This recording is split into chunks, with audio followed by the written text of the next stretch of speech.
Om Jnanatimirandasya Jnanam Janashalakya Chakshudunmilitam Jena Tasmai Shri Gurave Namah.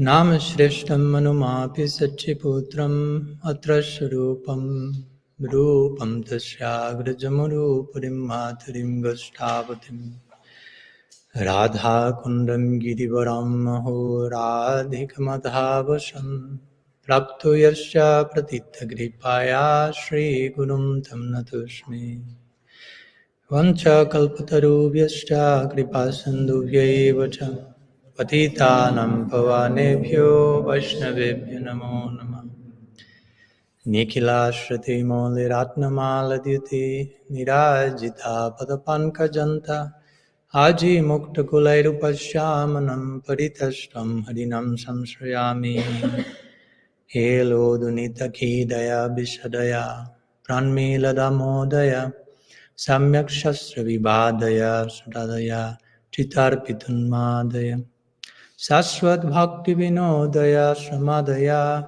Madhurya Maryadaya Sri Chaitanya Daya Nidhetavadaya Bhuyadamandodaya Ajanulambita Bhujo Kanakavadat Sankirtanai Kapitaro Kamalaya Taksha Vishwambaro Duyabaro Jugadharma Palo Vande Jagat Priyakaro Karunavataru Nilam Bodhitate Sadasha Vidaha Kripan Vitam Bandhavam Srimad Bhagavati Kathamadidaya Sanjeevayam Bhatiya Srimad Bhagavatam Sadasranayana Ashrupayanai Pujayam Goswami Pravaro Gadadhara Vibhor Bhuyadmade Katgati Rasa Ghanamohan Murti Vichitra Kili Mahotsavo Lasitam Radha Charana Viloditam Ruchira Srikhandam Harim Vande Vrindavaneshwari Tabaiva Padara Bindam Primam Ritaikamakadandara Shokha Purnam Hridyarpita Madhupate Smaratapamogram Nirvapayat Paramasiddhalamashrayami Bhaktya Vihinaya Paradhalakshay Kiptashtagamaditarangamaadhye Kripamai Tvam Sharanam Prapanam Brinde Namaste Charanarvindam Brinde Namaste Charanarvindam Shri Sachinandan Gaur Hari Ki Jai, Shri Shri Gaur Nityananda Ki Jai, Shri Harinam Sankirtan Ki Jai, Shri Mayapur Dham Ki Jai, Gaur Bhakta Vrind Ki Jai, Gaur Premanand Hari Hari Hari Bol. So, pranam to all of you. Welcome. Thanks so much for your presence, your association. Thanks so much for the invitation also here at the feet of Sri Nitai Gaur. Very unique, ecstatic expression of them. Very interesting. I like it. Sri Gaur Nitai.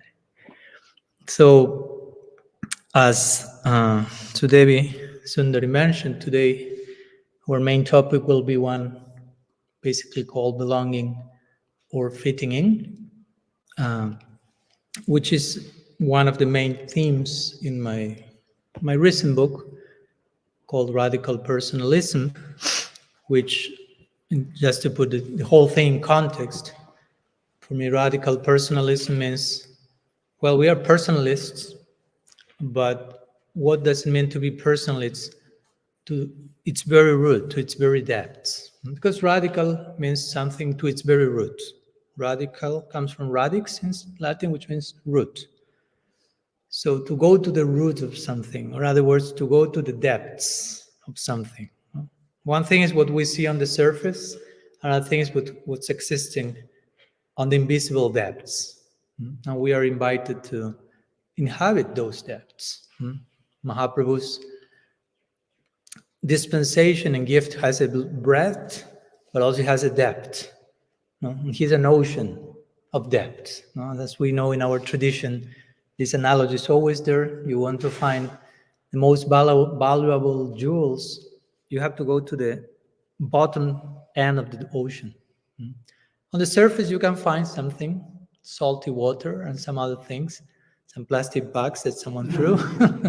Nowadays, the analogy will play out in that way. But if you want to find, if you will, valuable precious jewels, you have to go deep. And the deeper you go, the darker it gets also. So you have to go there with a special light so you can coexist with darkness and find those jewels that bring forth their own light, so to say. So for me, radical personalism is this, to go to the depths of things, to inhabit not only the surface of Krishna consciousness, let's say, but be willing to explore, to engage in this, what I like to call excavation project. No? Let's excavate the unlimited layers of profundity that this ocean called Krishna consciousness has. No? Or if you want to use Rupa Goswami's expression, Bhakti Rasamrita Sindhu. No? That's not just a book.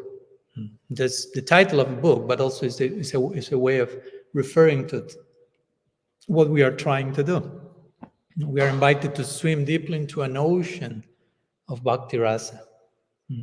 So, or to go to the roots. Again, radical means also roots. So roots, generally you see a tree, you don't see the roots. But we shouldn't forget the roots are there, and the roots are so crucial. Without roots, you have no tree. And Mahaprabhu said we should be like a tree. Tarori basa Vishnuna. And of course, tolerant like a tree, but a tree cannot be tolerant if it's not grounded and well-rooted also. So the rootedness of the tree also allow the tree to be a guru for us, a guru for Mahaprabhu even. So which are our roots? Which are the roots of our tradition, and how far do they extend? How much we're willing to explore into those directions. So radical personalism basically means that. Now let's explore the rich breadth and depth of Gaudiya Vaishnavism, of Krishna consciousness. And of course, there is no limit to that exploration. It's not that one day we will reach, okay, this is all that Krishna consciousness is. I reached the final limit. Immediately we cancel you out of the exploration if you say that, because this is an unending exploration project. So that said, today, again, we would like to concentrate on one of these roots, limited roots, that I like to frame with these two words, belonging and fitting in. And in the beginning of my book, I start by clarifying this book is just an attempt in figuring out how we can belong to Krishna consciousness and not merely fit in. How can be a deep part of that? No? A little bit in connection to some personal experiences that I have gone through the last years. I won't torture you with my unauthorized biography here, but situation that not only happened to me, but happened to many of us in different ways, and invite us to think, how can I continue being a devotee for the right reasons, basically? Because it's not enough that we remain as devotees, but that we remain for the right reasons. Not that we stay as Gaudiya Vaishnavas for the wrong reasons. That was not the original plan. That's not the idea of Mahaprabhu, that you just keep externally like a number, one more number, but without the proper reasons, but without the proper motivation. That's not the idea. And of course, the idea is not also to live. So the question is how to stay forever, not only for a few years, for one lifetime, but for eternity, for the right reasons.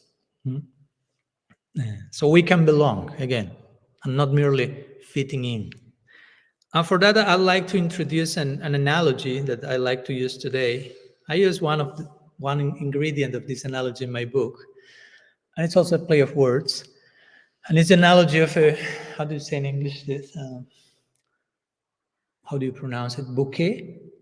When you present like a bouquet of flowers. So bouquet on one side, and on another side, bonsai. You know what's a bonsai? It's miniature trees.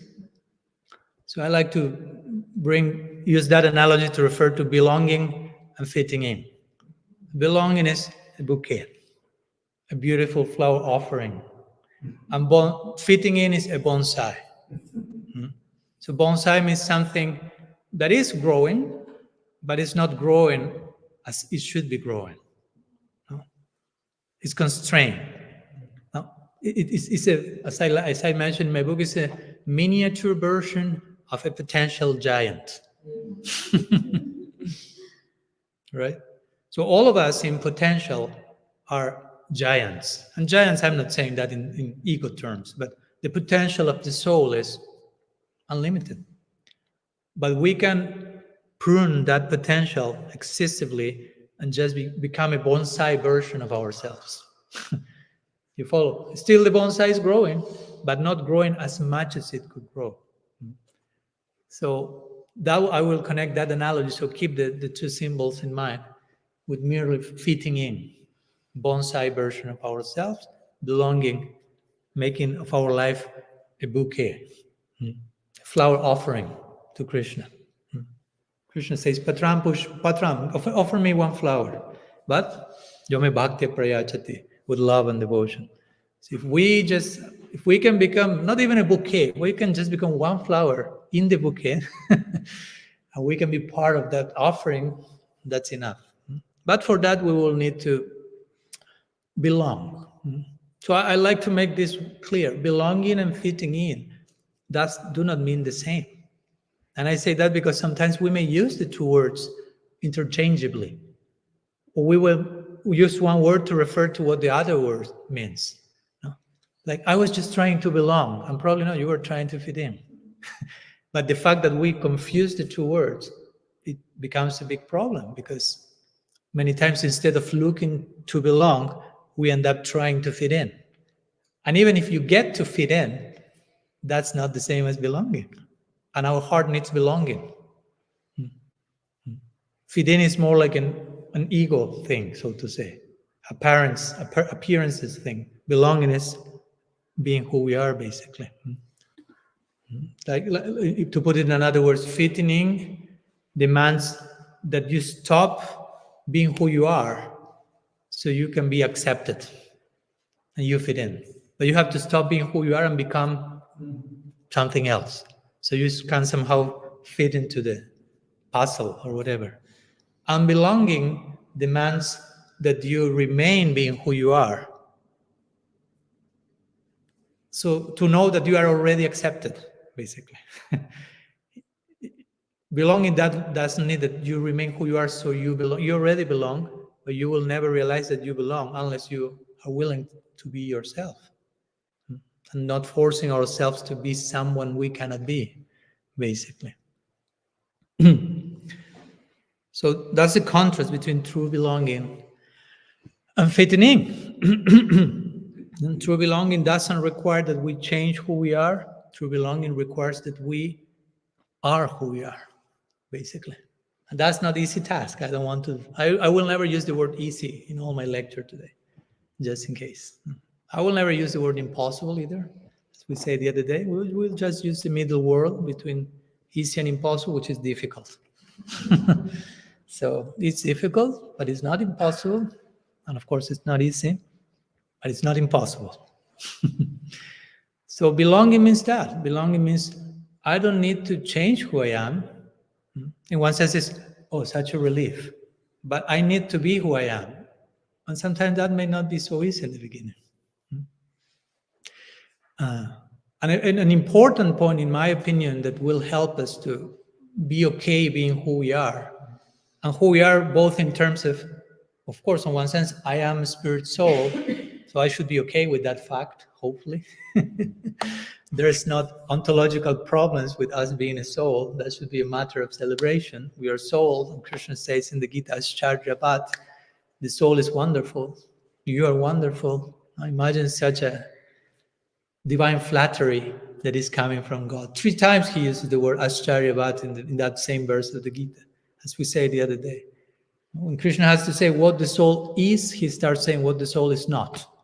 It cannot die, it cannot be killed, it cannot be dried, it cannot this. When he has to say something positive about who we are as souls, he just has one word in mind, and he cannot but repeat it 3 times. Ascharyavat, Ascharyavat, Ascharyavat. You are wonderful, you are wonderful, you are wonderful. That's what Krishna is telling each one of us. So that should be humbling and moving. So in that sense, it's not difficult to be who we are, because we are wonderful. In Krishna's eyes, that's his generosity, again, not as an excuse to become arrogant. But also, at the same time, in our particular condition, in general, we are not so much aware of the wonderfulness of the soul, and due to that, the distraction of that fact, a few not so wonderful things are coming to our lives. And in that sense, we may be in a pretty messy situation. But my point is, even in our messiness, true belonging means you already belong with all your messiness included, according to how Krishna is saying us. And that's a very important point for us to enter into this space of, I can belong to Krishna consciousness, I can belong. Krishna is already accepting us for who we are. That's a very important point. In one sense, I don't need to belong, I already belong, and I need to become aware that I belong.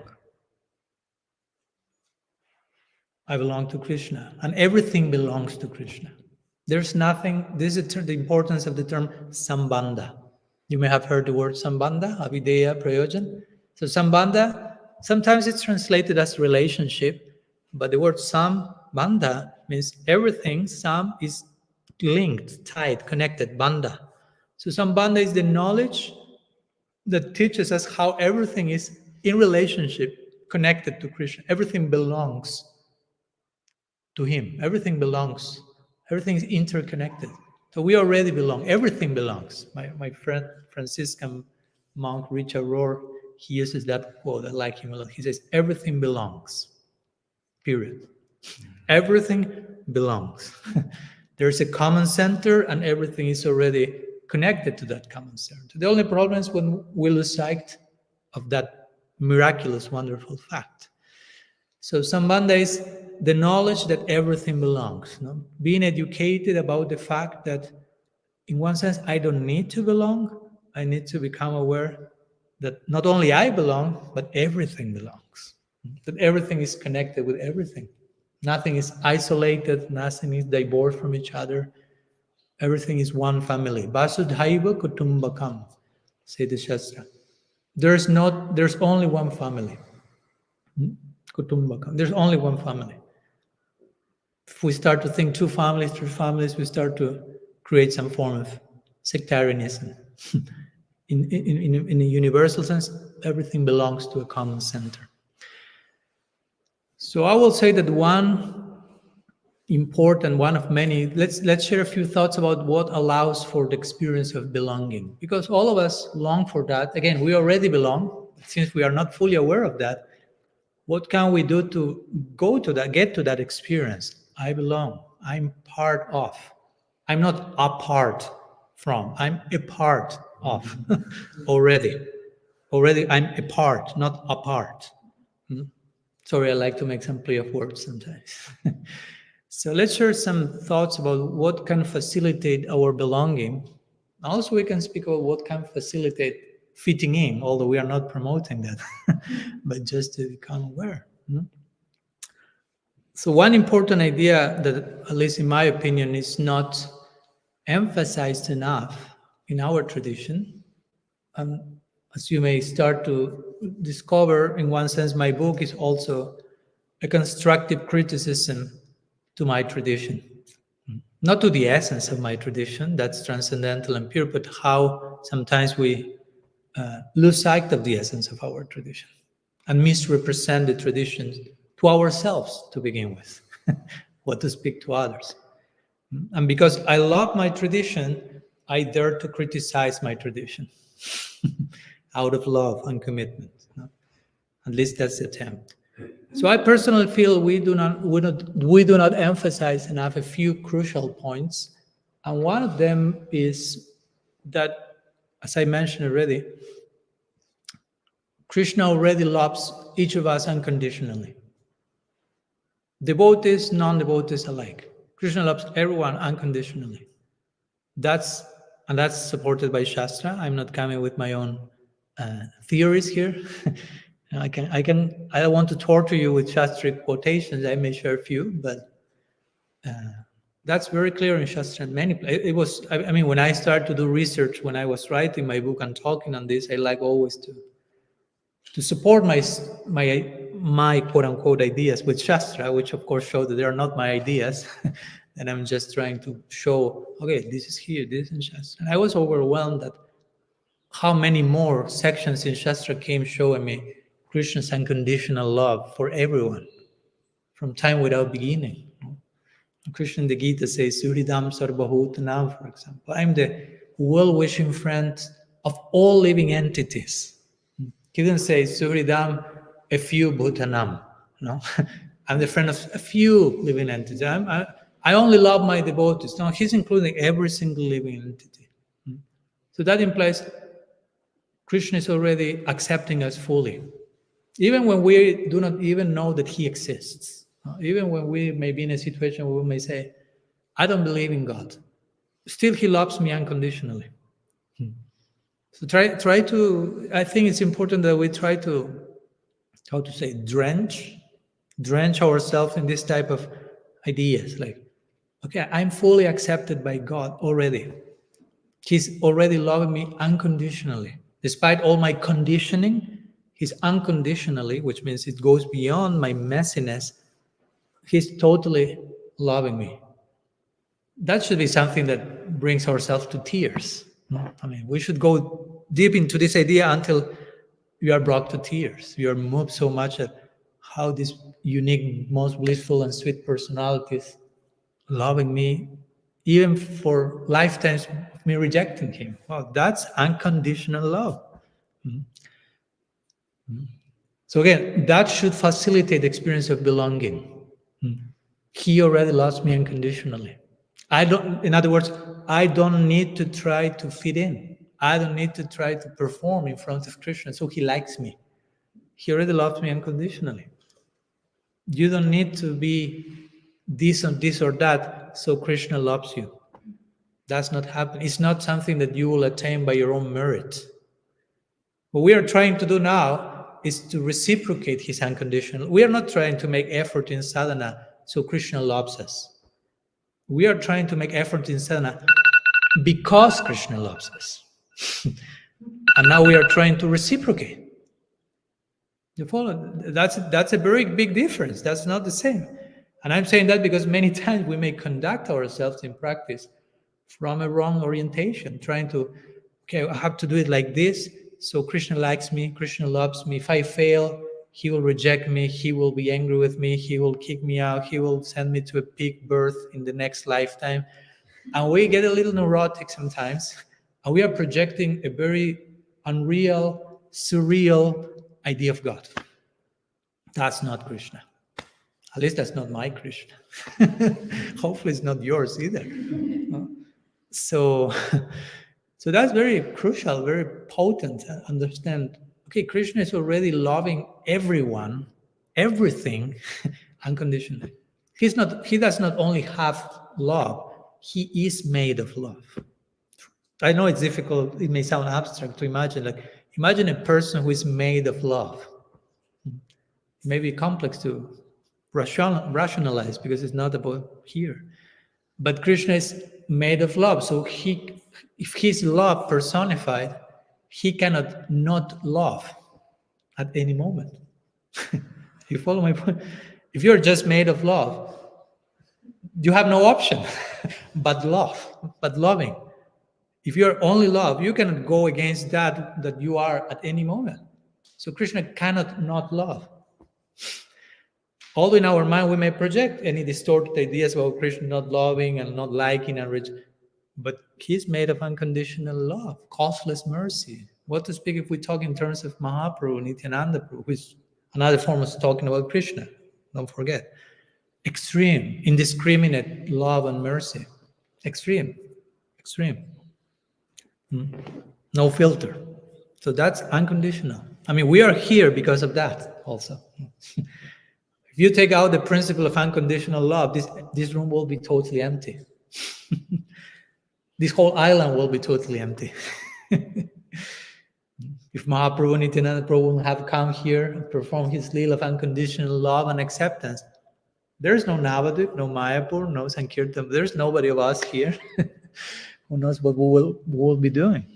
So if we are here now, it's because of the principle of unconditional love, which means unconditional acceptance also. You already are fully accepted by God. So you already belong. Again, I don't need to make myself perfect. Or if I'm not perfect, at least I have to fake that I'm perfect. Maybe Krishna will be cheated in the process and he will see that I think that I'm perfect and he will accept me. You can relax and take rest from that neurosis, so to say. So, and that's beautiful, but as beautiful as that is, I'm being fully loved unconditionally. That may be challenging in our present situation because, again, we have this strong tendency. And when I say we, I'm not saying all of you are there, I'm just speaking in general. But we generally, it's difficult for us to conceive that we will receive something that we haven't done anything to deserve it.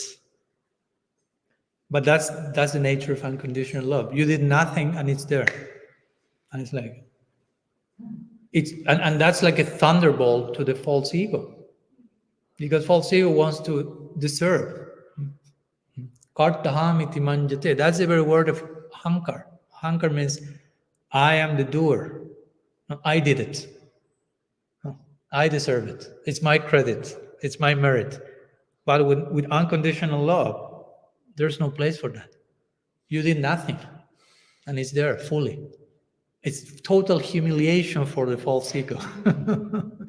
And many times it's a bitter pill to swallow because we are still attached to that. So when someone tells you, you did nothing to deserve it and here it is fully given to you, and no matter what you do, you will never deserve it. But it's still coming. So it's beautiful in its own way, but it requires utmost humility for being willing to be okay with that gift, undeserved gift. So there is a price. Costless mercy is costless mercy, as I like to say, but it's not priceless mercy. So for us to appreciate and honor and receive costless mercy, there is a price, and the price is deep humility. Because I will be receiving something that no matter what I do, I will never deserve it. And it's okay. I should be okay with that. We should be okay with things that we don't deserve. If we just want to deserve things, then we are back into the cause and effect department, karma arena, so to say. If you want that, okay. You have it. There's a department for those who like just to deserve stuff. But the department of mercy, that's a different, it operates with different codes, so to say. So that's the idea, no? The idea, even the idea, we have Shri Gaurnitai here, and sometimes when we have Thakurji, Trimurti on the altar, we may use the term, you may have said that a few thousand times already, let's go and have darshan. Yeah? Okay, just to confirm that I'm not the only one saying darshan in this lifetime. And many times we understand darshan as I'm going to see deities. But that's not actually what darshan means. Darshan means I'm going to be seen by Krishna. I don't have eyes to see Krishna. He has eyes to see me. Even despite all my messiness, again, he has eyes to see me throughout, beyond that, and see who I really am and all my potential and love me unconditionally despite me. So darshan means not so much I'm going to see God. That sounds a little arrogant. I'm going to see God. Let's come to see God on that corner. Let's go. You follow. Let's take more distance. I'm going to be seen by Him. Like Srila Bhaktisiddhanta Saraswati Thakur will say, don't try to see God. Try to behave in such a way that He wants to see you. like making this shift into perspective, instead of more subjective, I am the one seeing, to a more objective, I am being seen. Drishta drishya. So anyhow, darshan then means what? I'm going to be seen by Krishna. And in connection to my previous point, how he will see me. There are two questions when we say darshan. And all this has to do with belonging. Darshan means with which eyes will Krishna see me, and how will I present myself unto him? Again, this is not just like a mechanical ritual. Okay, let's go have darshan, jai, gunita. No. Okay, darshan for the day, over. Let's continue. That was not darshan. With all respect. Like if you chant, and you can chant mechanically and your mind is somewhere else, that's not Srinam. That's something else, with all respect. So in the same way, we can do all the things externally, but the substance of the experience may be there, may not be there. Depends from which place we are doing it. So darshan means Krishna is seeing me through the eyes of unconditional love. What we were talking before. I'm presenting myself in front of Krishna's merciful glance, and he is seeing me as I am, with all my whatever, all the stuff that still is there. He's loving me unconditionally. So I'm presented in front of Bhagavan to receive his causeless mercies, his unconditional glance, and to accept how I'm being loved by him. That's darshan. I'm naked in front of God. In other words, I don't come in front of Krishna to make some performance so he doesn't see the actual stuff. He sees everything and he loves me unconditionally. And I'm celebrating that fact. He's seeing something in me that he finds lovable. Imagine. Sometimes we don't see anything in us lovable. Sometimes we are pretty harsh on ourselves. And that's not humility. Be careful, because sometimes we may misunderstand humility as I have to be very strict with myself and I'm the worst of the worst. Or sometimes we may do copy-paste of some prayers that our acharyas have done from a certain place of deep experience. And we may not be, if we just imitate that, we may become depressed. No, I don't know. Krishnadas Kaviraj Goswami says, Jagai Madai Hatti Munise Papishta Purishera Kita Hatti Munise Lagishta. I am more sinful than Jagai Madai and worse than this worm in the stool. And you have to be careful how you apply that to yourself. I mean, I'm not canceling that verse, but it's like, from which place Krishnadas Kaviraj is saying that? From which experience, deep realization, extreme humility? Maybe that's not the type of humility we should imitate. We are not probably Krishnadas Kaviraj Goswami, probably. And maybe if we just force ourselves, I'm worse than the worm in the stool, I'm worse than the worm, and maybe you end up dysfunctional and you need therapy. I've seen a few devotees like misreading humility or surrender, all these beautiful words, crucial words, but you need to digest them according to your adhikar and present situation. If you just try to import how Rupa Goswami is living that, how Krishnadas Kaviraj Goswami is expressing that, that creates such a short-circuiting, because generally we are not them, basically. So the challenge is, okay, what's how humility and surrender and all these things are to be expressed in my particular stage, in a healthy way. We don't want to go to the extreme of imitating certain expressions of that. We don't want to go to the extreme of utterly rejecting all that. That's what Rupa Goswami calls niyama graha. He gives two varieties of niyama graha.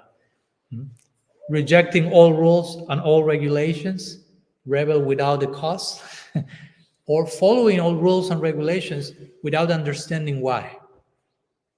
Those two are equally dangerous, he will say.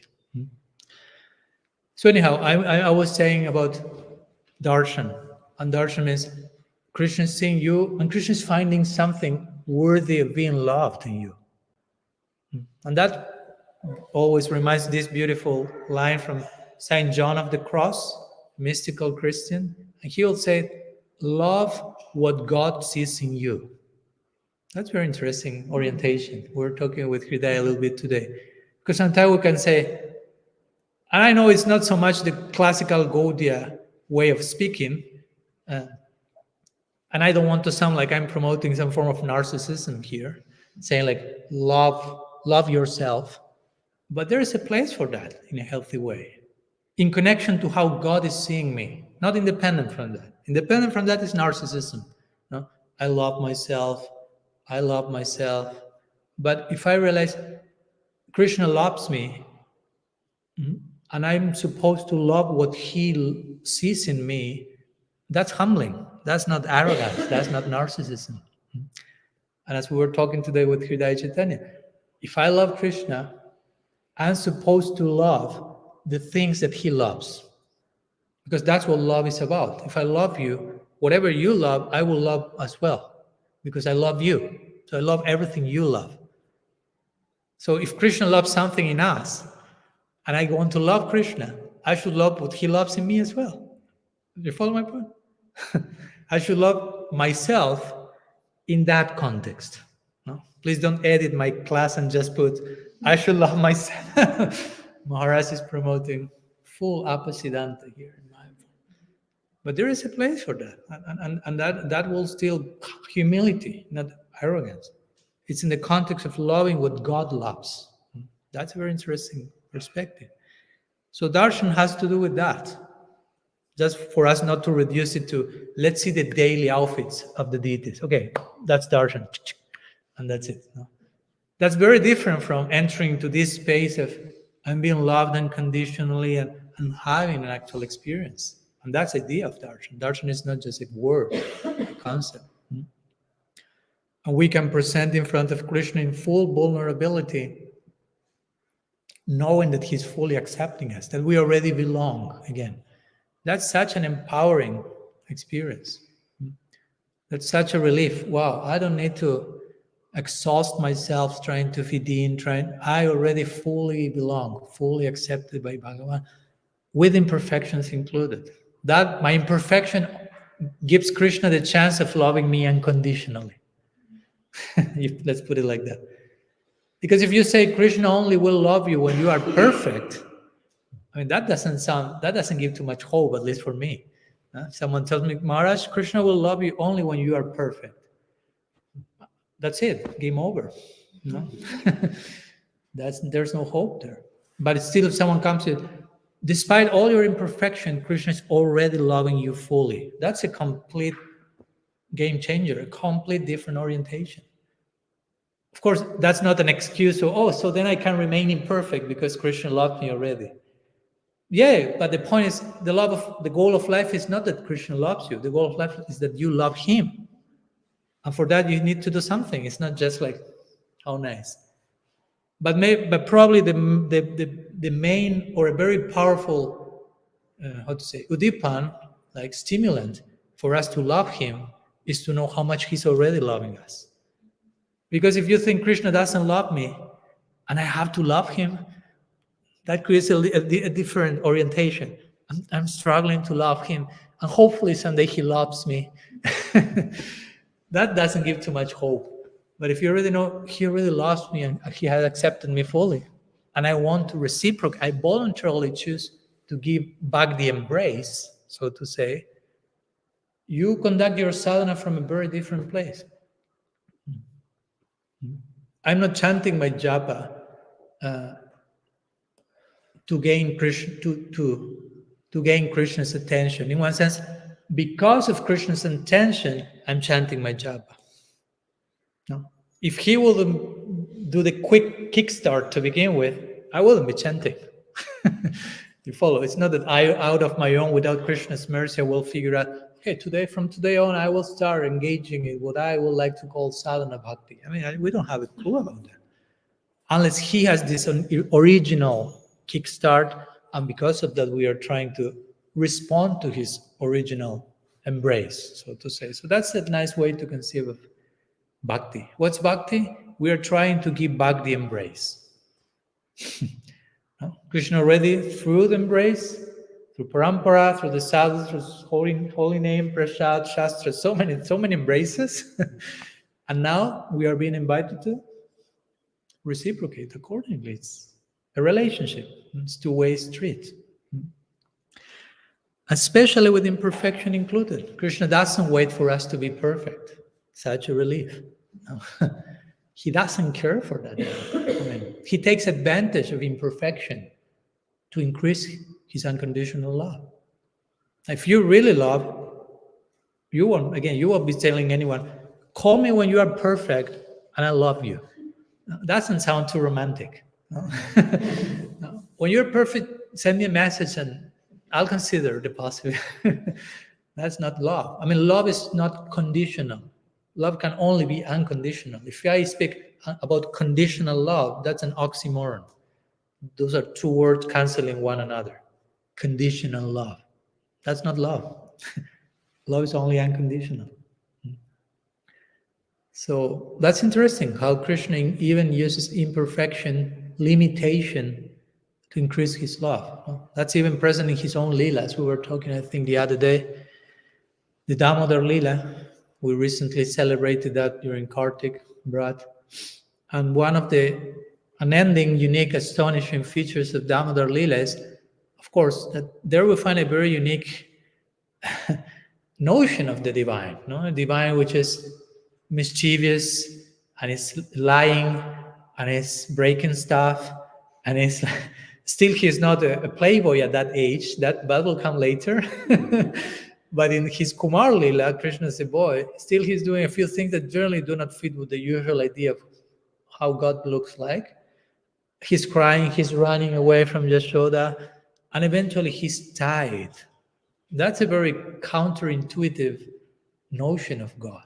God generally is not tied, right? He's the one who liberates us from all ties. And here's suddenly tied to a mortar. You know? He's like limited, technically, apparently. He's limited. Imagine you are tied to a mortar, you are limited. But Krishna is very, he's Kalanidhi. He's an ocean of arts and creativity. So he knows how to draw maximum even from limitation. So he's limited, quote unquote, in his Lila. He cannot move. But the whole situation is such that his loving interaction with Yashoda increase in that situation. Despite his tied, he's increasing his love. So increasing your love means increasing your freedom. Love goes hand by hand with freedom. So Krishna becoming more and more free while being tied. The tying situation helped him to increase his freedom. It's paradoxical. It's like, how can that happen? Well, he's Krishna, of course. He can do that. So my point is, despite limitation, despite imperfection, Krishna he includes all that to increase the loving experience. So that should give hope to us who are, in my case at least, so limited, so imperfect. But our hope is Krishna knows how to deal with limitation and imperfection. He increases the loving experience with all those ingredients in the masala. No problem. So it's like, okay, thank you. Thank you. So those are some thoughts in connection to belonging, how we can truly belong. Truly belong means I don't have, again, a need to fake. I have a need to be who I am, to present myself openly, vulnerably, at least to begin with in front of Krishna, hopefully in front of some other human kindred spirits that I can fully trust in. And I can present my imperfect self to the world and know that I'm loved. In a world where everything has to be perfect for you to be someone. That's generally the message, the narrative in this world. Unless you are perfect, nobody will care for you. Unless your latest Instagram picture is not fully edited and all the different, who will care for you? I mean, that's the message between the lines. You will be nobody if you at least do not show yourself as you are perfect. Because all of us know nobody's perfect, but at least try to fake it. No? You will get some more likes We are a good faker of perfection. But we don't need to do that with Krishna. And by extension, we shouldn't need to do that with anyone. Or if we need to do that with some, then maybe that's the message that we do not belong in that direction. That's not my tribe. That's not my hive. That's not my home. So also this has a lot to do with self-acceptance. I need to accept myself as I am, knowing that I'm accepted by Bhagavan fully. And therefore I can present myself fully imperfect to the world. And I can belong. If I don't have self-acceptance, I cannot belong, because I'm not accepting myself for who I am, and I'm still struggling to try to be something else, because somehow I have bought into the myth that I have to be this or that to be accepted, to be loved, to be part of. So sometimes we need to deconstruct some of those myths that sometimes play out even in spiritual societies, so to say. Or spiritual institutions, although I don't know if that term is actually accurate, spiritual institutions, but anyhow, that's another conversation. But yeah, at one point we have to learn, I have to let go of of other people what may think about me.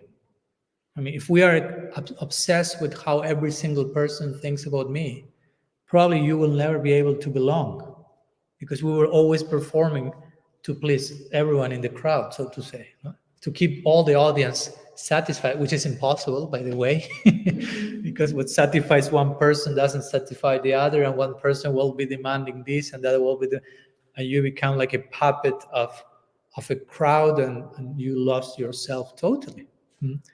So that's not the idea. The idea is I can let go of public opinion, and I can only after that I can gain access to my real worthiness, to my inner dignity, for who I am, for how I'm being loved by Bhagavan.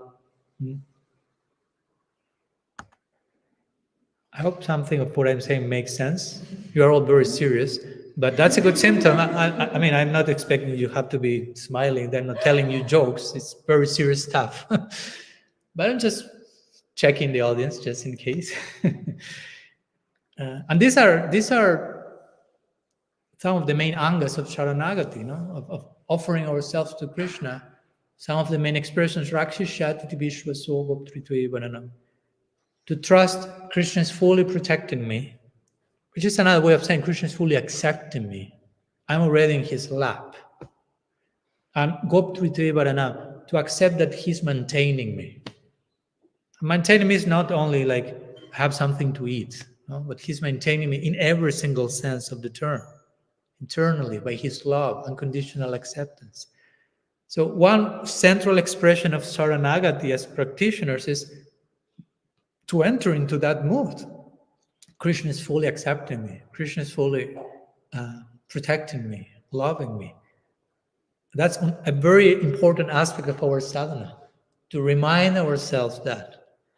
Because it's easy to forget that.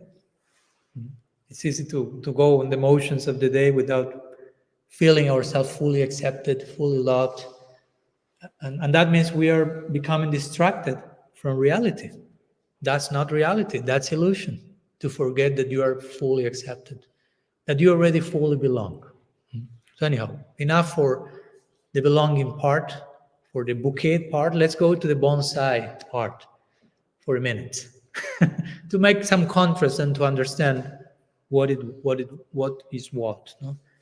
So fitting in, that's not the same as belonging. Remember, fitting in is just I transform myself into something else, so I fit in. The very expression tells it all. So it's very different from the idea of darshan that I described before. Like I'm just presenting myself in front of Bhagavan, and I'm being seen by him lovingly and conditionally, completely, despite all my imperfection. Fitting in is avoiding to be seen at all costs, basically.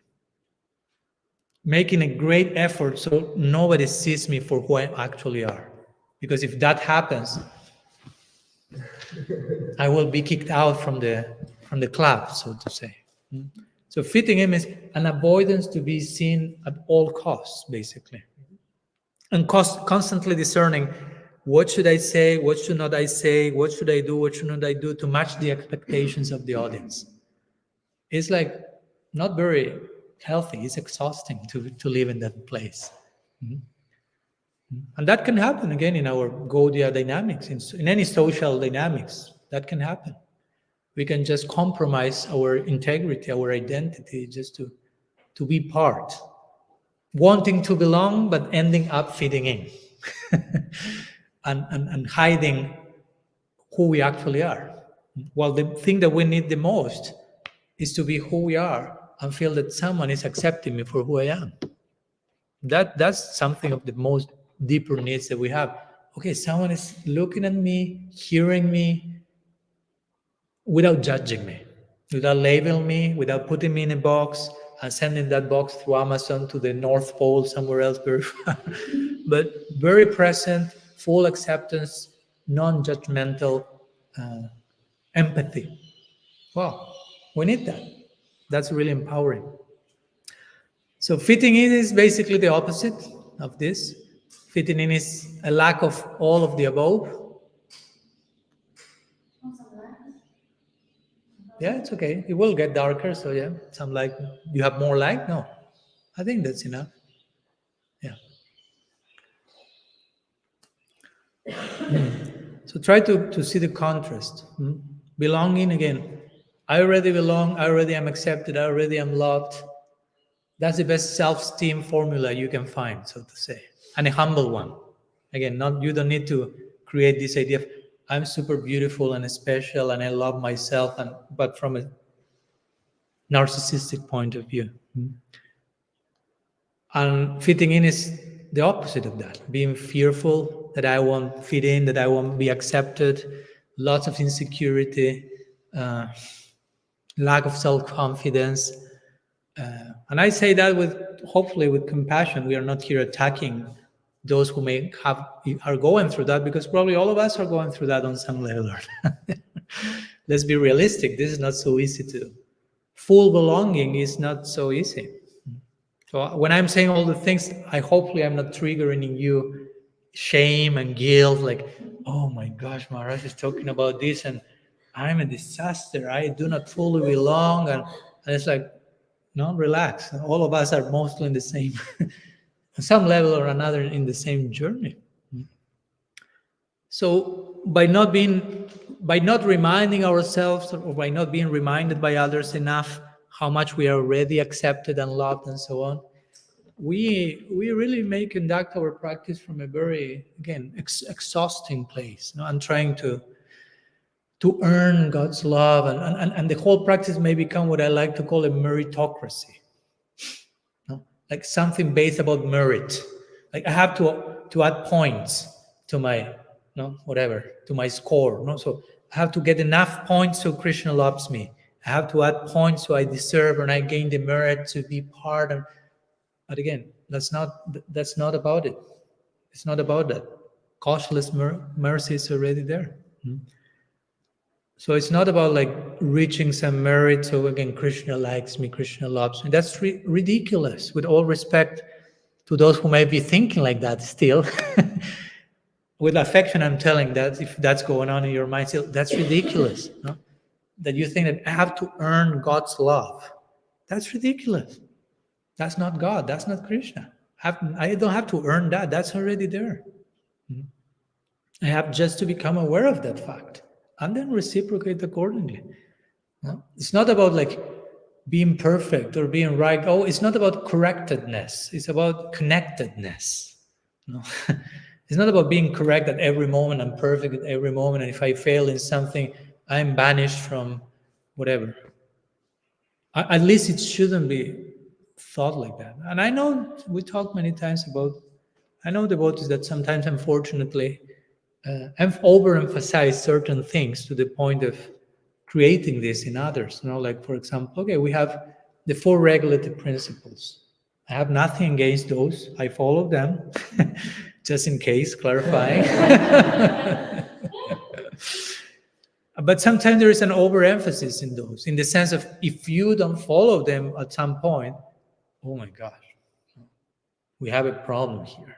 big probably you cannot be a devotee anymore.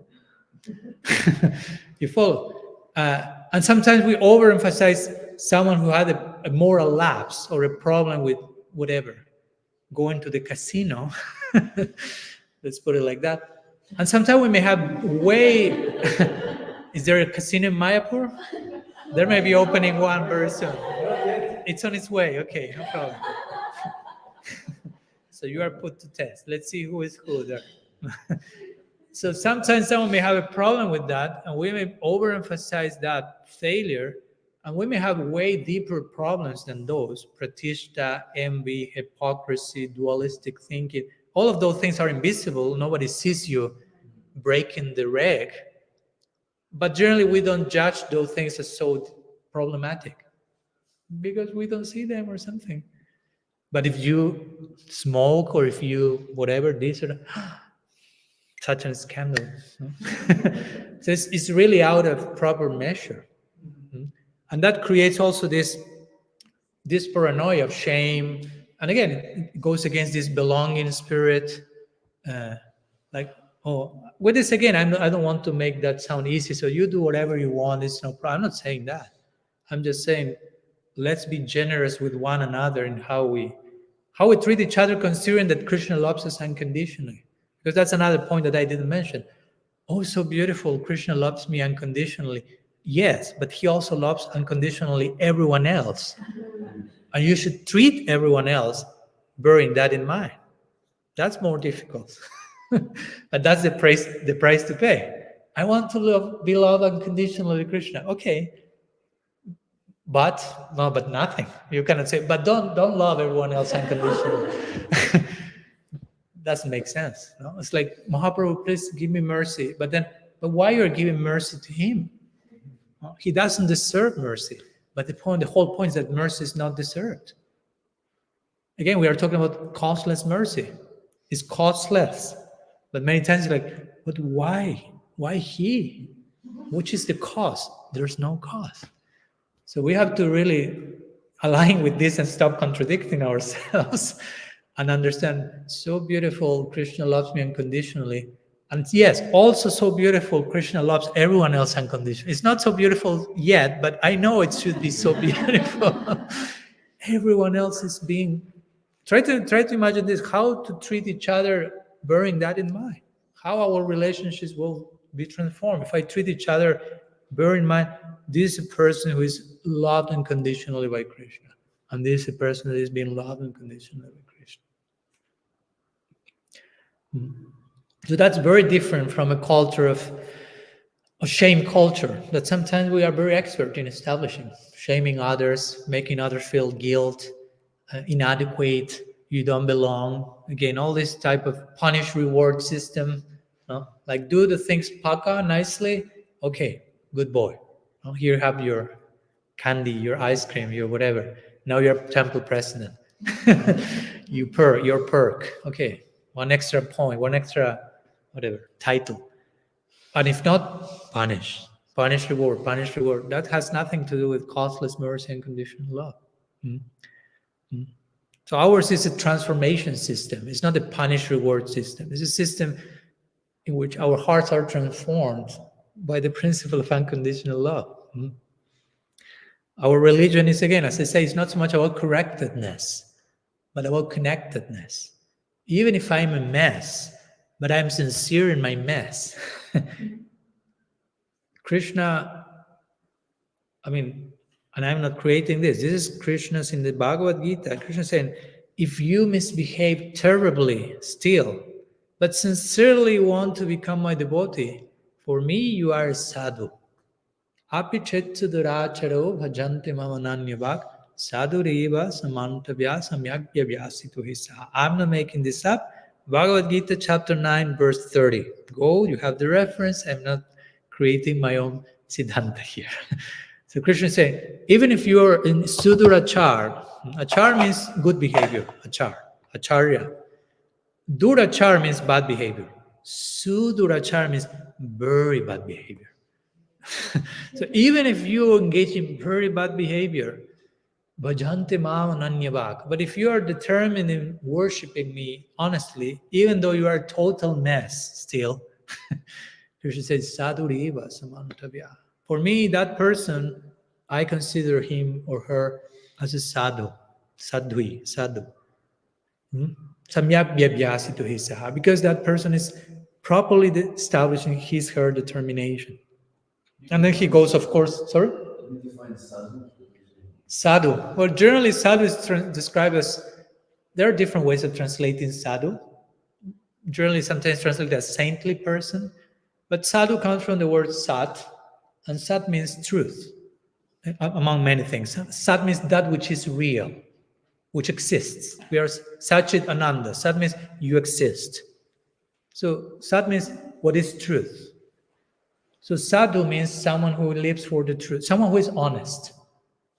That's what the Bhagavatam say. Dharma pravija kaitavo traparamonir matsharanam satam. Satam is another way of saying sadhu. Say this book is only for honest people. If you are not honest, please close immediately this book. You won't get anything. That's verse 2.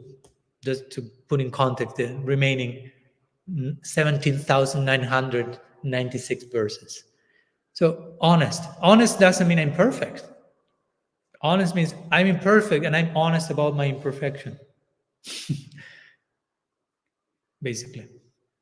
So that's how we should relate to each other. We are not here to pretend perfection. We are like Deva Madhava Prabhu will say, I like him very much. He reframes Prabhupada's slogan of chant and be happy. He will say chant and be honest. Yeah. Because sometimes we want happiness too quickly without being honest first. So chant and be honest, even if you are not happy. Yeah, of course, because we won't be happy always. So be honest when you are not happy. Be honest about the potential cause of your unhappiness. Of course, the goal of life is not to be happy. I'm sorry if this is too shocking for you. The goal of life is not to be happy. The goal of life is to love Krishna. And in love, there is suffering. Not to say suffering we experience now without love. So relax, because we say, I don't want to suffer eternally in Golok Vrindavan. Not that type of suffering. Selfish, miserable suffering, separate from Krishna. But in love, there is suffering. But it's loving suffering. So it's sweet. It's difficult to accommodate, but it's sweet. What's it say, this verse? Krishna, how does it say? Bahya Bisya Jalahai Bhitare Anandamai Krishna Premera Adbhuta Charit. The wonderful, astonishing features of divine love is outside they may seem as poison, inside they are full of ananda and bliss. Externally, it may seem that someone is suffering a lot, crying, but internally they are tasting the highest sweetness. So there is the possibility of sweetness in pain. We should start to learn to accommodate these apparent contradictions, to enter someday into that world. So anyhow, I was mentioning some ideas in connection to fitting in. This honor, shame, culture, punish, reward system, requirement religion versus relationship religion. Ours is a relationship religion, not requirement religion. This has to be in place. If not, sorry. Krishna is saying, you are a total mess. Be honest about your mess. That will be the slogan. That's 913 contemporary terms by Swami Padmanabha. 913 the Gita, be honest about your mess. That's it. And you are a sadhu. Be honest means be a sadhu. Sadhu means honest person. So we have to be sadhus in every circumstance, even in the most especially in the most messy ones. That's when we see how much of a sadhu you want to be. Not only in the shiny moments, Sunday feast. I mean, everyone can put smile for a few hours. But the thing is, in the most challenging, complex moment, that's when Krishna will especially look, let's see what happens now. Those are the circumstances in which our main texts are being spoken. I mean, Bhagavad Gita, Arjuna is not talking from a comfort zone. Try to enter into his shoes. No? He's thrown his Gandiva, fall on the floor, crying desperately, completely overwhelmed, having all his beloved people in front of. mean, that's not an easy situation. But that's the context in which the Gita emerges. Bhagavatam, not an easy situation. Imagine if you are cursed, you have 7 days to live. That's not in your comfort zone. That throws you out of your comfort zone. That was Parikshit Maharaj's situation. And that brought the Bhagavatam into manifestation. So all of our main texts are coming from complex situations, but they are fully honest and fully open to embrace that situation. They can belong again. And one last thing that comes to mind in terms of fitting in before we wrap up and give some minutes for questions. Another thing that I will personally emphasize, that sometimes in our tradition we should be careful so we can create proper belonging environment and not fitting in, is that sometimes we over idealize. As we sometimes we judge each other, we may judge each other a little bit too harshly. Sometimes we may over idealize each other also, and that's also not very healthy. Over idealizing each other, I mean, not always, but I don't know. In my particular sannyasi shoes, I have that karma, basically. People over idealize you. Well, some other people, just because you're a sannyasi, hates you also. There are different varieties, but there is over idealization considerably, and that's not very healthy. Now, imagine if you are in a situation where everyone is thinking that you are way more than what you actually are. It's so superficial. It's so unreal, surreal. That there's a projection of superhero.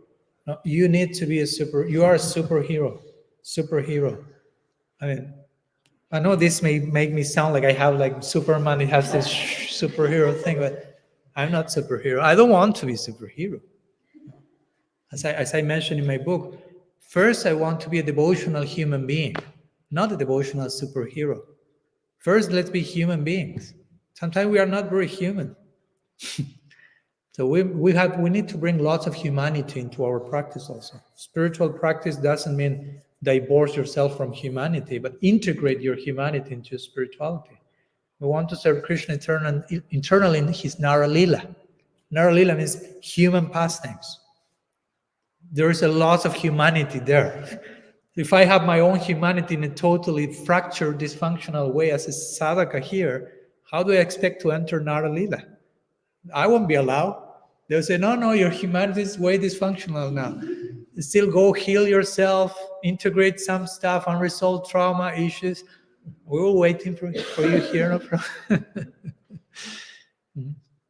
So sometimes there is this over-idealization, sometimes especially in terms of, I don't know, whatever situation. And I'm not condemning anyone. Sometimes we may have this need of putting someone on a superhero pedestal. But eventually we need to realize relationships should be more real, more human, even with the guru.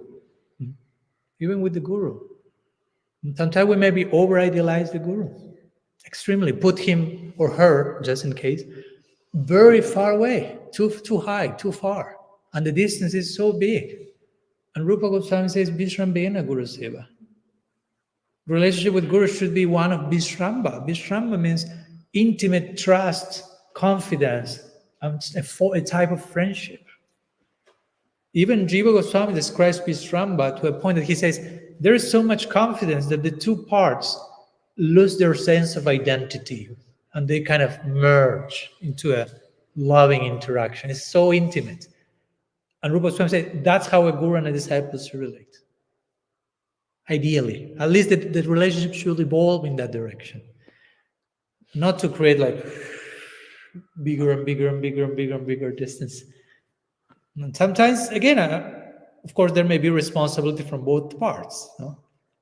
One has to be careful not to accept that over-idealization, but we should be careful not to over-idealize. Because if I over-idealize you, I'm dehumanizing you. Technically speaking. If I put you too much on a pedestal that you do not belong, it's dehumanizing. It's taking humanity and intimacy away. And again, that doesn't allow for belonging. It's more about like forced interaction, fitting in, and so on. So anyhow, some thoughts I want to share today in connection to belonging and fitting in, and the importance that, again, our loyalties, our deeper loyalties, are always belonging to our faith, to our deep belonging. We shouldn't sell our loyalties, so to say, in exchange for membership or something like that. We shouldn't compromise our integrity. And we should know we can only belong, one last point, we cannot belong to any institution. I mean, we may be part of an institution. I don't have anything against institutions, but we can only belong to hearts. I cannot belong to an institution. I can belong to someone else, which may happen to be an institution. No? And that's why sometimes we join an institution, because there happens to be someone there whose heart makes my heart beat in a certain way. And I feel compelled to go there because of that heart, not because of a mere institutional structure, so to say. So it's important that we understand real affiliation is never institutional. Real affiliation is a heart affair. And I think it's healthy that we conceive our affiliation. Although we may be affiliated to an institution, it has to go beyond that. It cannot be merely institutional.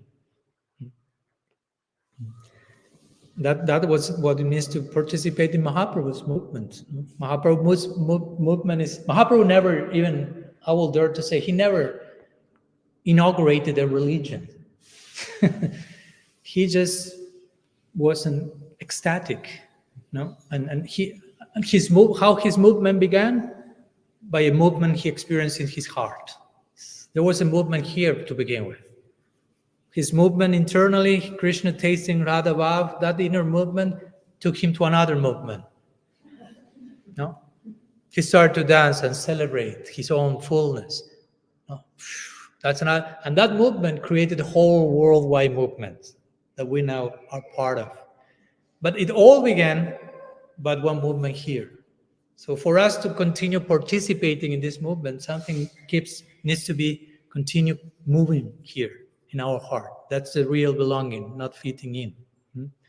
That's the bouquet. Again, going back to our analogy, we want to make of ourselves an offering of pleasure to the divine couple.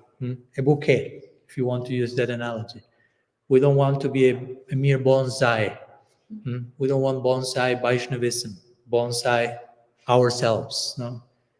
We have a potential to be giants, so don't become a miniature version of that. That's not the idea.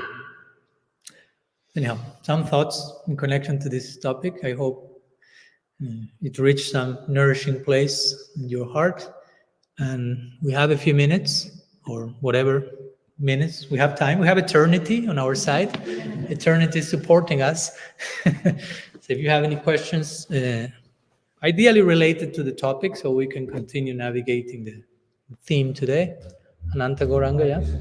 Thank you for the lecture. Maharaj, when you are mentioning about the unconditional love Krishna has for us, spiritual souls, immediately came to my mind this thought that Indra, for example, he was ready to kill all the Brajavasis, which is, even in our society, I don't think there is someone so evil. I mean, it's terrible. You think about women, kids, old men. Yeah. So he wanted to kill them, not just hurt them, you know. Yeah. Still, Krishna forgave him. So I've been thinking, how to apply that kind of example. Someone say, no, this is cannot be compared because this is in Bhagavan, but how to be relevant in nowadays this kind of situation. Yeah, that's one of many great examples that you mentioned. Actually, technically speaking, Indra wanted to kill Krishna, and that's very interesting because Indra wanted to kill Krishna. He thought, how can I kill Krishna? He thought, I will kill all the Brajavasis and he will die because they are his life. That was the logic he had. I think that was very accurate, but from a very wrong, distorted place. No? Yes, Krishna's life are the Brajavasis. You should conclude there, stop there. But Indra was, so I can kill him by killing them. So that's really like how you can think like that, no? And even in that case, because Indra is a devotee of Krishna, on some level, he's a Sakama Bhakta, not a Nishkam Bhakta. Nishkam means free from all ulterior motives. Indra is a devotee, but still there is some, no, how to say, some ulterior motives, some desires, this and that. So, but it's a devotee. No? So Krishna is also considering that. And of course, as we know, Govardhan Lila ultimately gives Indra lots of blessings, lots of teachings, lots of humility. I mean, Krishna saw more like, oh, he's like a child, like went crazy. Like when a child tells the mother, he gets angry and tells his mother, I hate you. No? He may say things like, I've seen a few times. I don't know if I saw that to my mom. I will ask her eventually, but I don't remember I reached such place. But I could have. I mean, sometimes we say, I hate you. I don't want to see you. But it's it's just a fit of anger. So Krishna kind of in a fatherly way say, oh, Indra, my child, he's totally crazy and wants to kill everyone. Let's give him some lesson anyhow. Or what to speak of Indra, if we can go to the very first Asura Krishna kills his Putana. And it's a similar thing. She wants to kill Krishna. And she makes a whole facade, apparently nourishing him, wanting to kill. That's such a dark mentality. No? And this is a famous verse of the Bhagavatam that is recited by Mukunda. Well, that's a long story. When Gadadhar Pandit goes to see Pundarik Vidyanidhi, and Pundarik Vidyanidhi is sitting on his sofa, you may recall. No? Mukunda tells Gadadhar Pandit, let's see a great Vaishnava. And they find Pundarik Vidyanidhi and he's smoking a hookah, a pipe, and all his hair is with oil and very costly silk clothes. And it's like, and Gadadhar in his mind is like, this doesn't look like a Vaishnava. No? Maybe they brought me to see a Visai, a sense and joy. And Mukunda could see what's going on in Gadadhar's mind by seeing his face. And he immediately recited this verse from the Bhagavatam. Aho vakyam shrana kala kultam dikyan sayapayat apyasadvi devedatin gatrichitam tatonya kambandaya sharanam brajeva. Uddhava is saying in the third canto, how can I surrender to someone more merciful than Krishna? It's not possible because there's nobody more merciful than Krishna. He gave the position of a mother to Putana, who came to him with the intention of killing him. It's completely like out of balance. Now, she came with the intention of killing him by disguising herself as someone who was supposed to nourish him, and he gave her Vatsalya Prem. It's like, I'm trying to do the math, and it's not working. No? Again, unconditional love, mercy, like completely indiscriminated. So we have lots of those examples. And of course, in practice, your question, if I understood correctly, how we are to express these things in our relationships, in our daily basis, we have to be also intelligent. It's not like, okay, Krishna loves everyone unconditionally, so that guy is entering and kidnapping my child. I love you unconditionally, and Krishna loves you. And no, I'm not saying that. No, again, we have to be practical and be intelligent. But nonetheless, even if I don't know, if someone enters and wants to beat some of you, probably I will jump on the person and start to beat that person myself. No, in the context of protecting the devotee, but and of course, probably in the moment that I'm beating that person, it may be, I confess, it may be difficult for me to be aware of, you are being loved unconditionally by Krishna. But after a few minutes, hopefully I can remember that, no? And not just be like resentful and I wish you the best and you are ontologically damned for eternity or something like that, no? So I think like,